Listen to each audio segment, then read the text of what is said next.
When people think about Australian PR, they often imagine it's a straight line.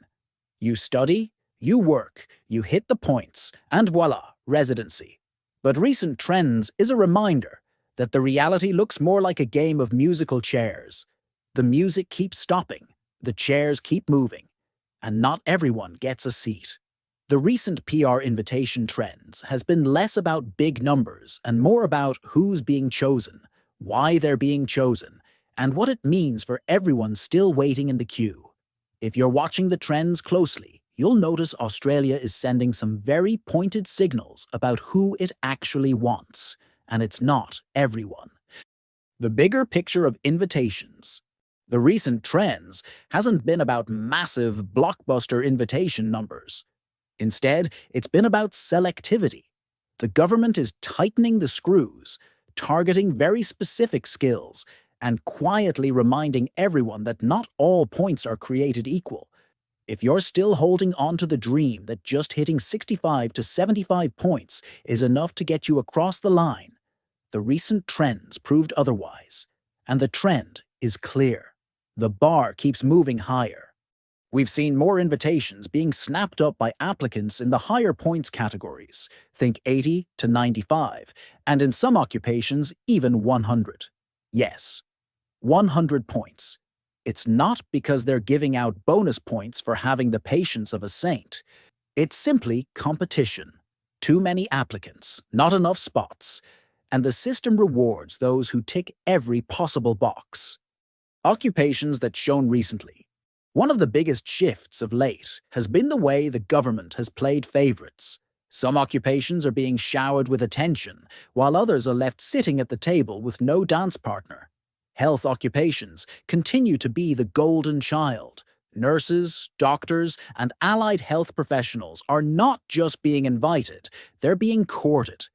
If you're in healthcare, the points threshold is noticeably lower compared to other industries because Australia needs you. Hospitals and regional clinics are stretched, and the government isn't shy about making it clear.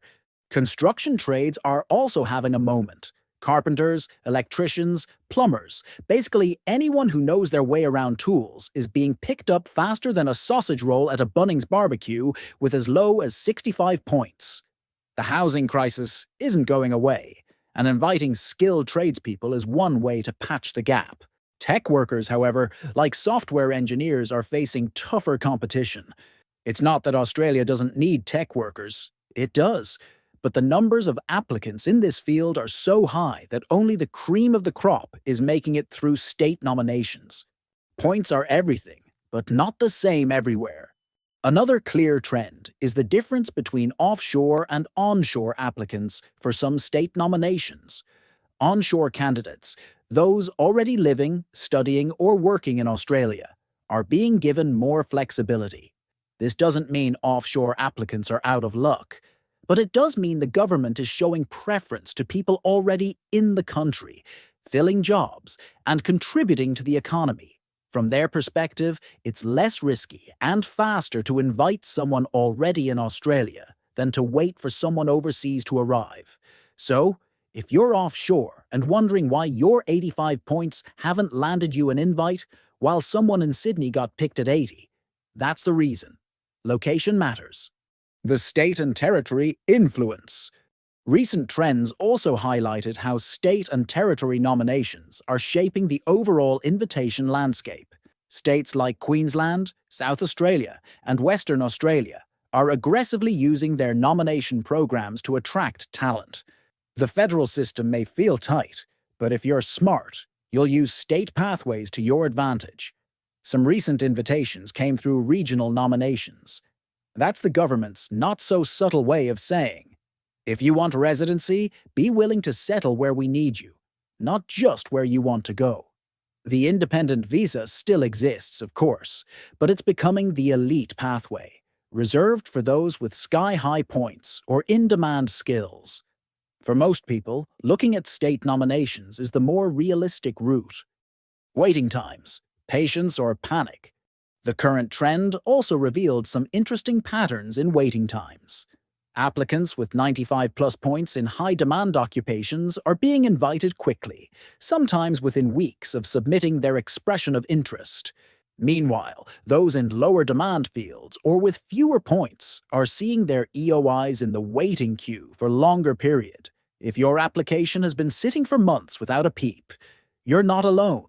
The trends show that the government is deliberately pacing the rounds, keeping numbers lower, and focusing on occupations that align with short-term labor shortages.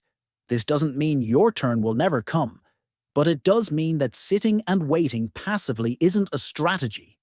You might need to boost your points, recheck your occupation list, or even pivot to a state nomination if you want movement.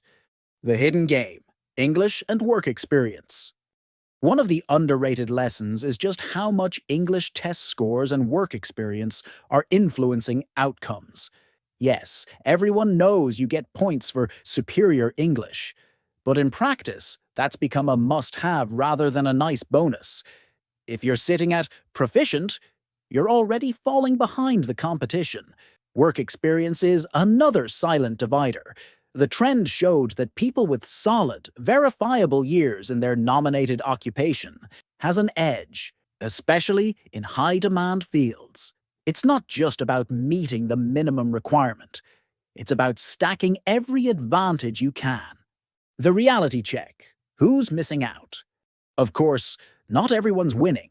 Recent trend made it clear that many popular occupations, like business analysts, generic accountants, and certain engineering streams, are still in backlog mode. The points thresholds for these roles are so high that unless you've basically maxed out your scorecard, you're in for a long wait. This is frustrating, yes, but it's also a reminder that the system isn't fair in the traditional sense. It's designed to meet Australia's needs, not yours. If you happen to line up with what the country is short of, you're in luck. If not, you're waiting, no matter how good your CV looks. Let's put this into simple terms. Independent 189. Visas have been scarce, going mostly to healthcare and certain high-demand technical fields. State-nominated regional visas are spreading opportunities to a wider range of applicants.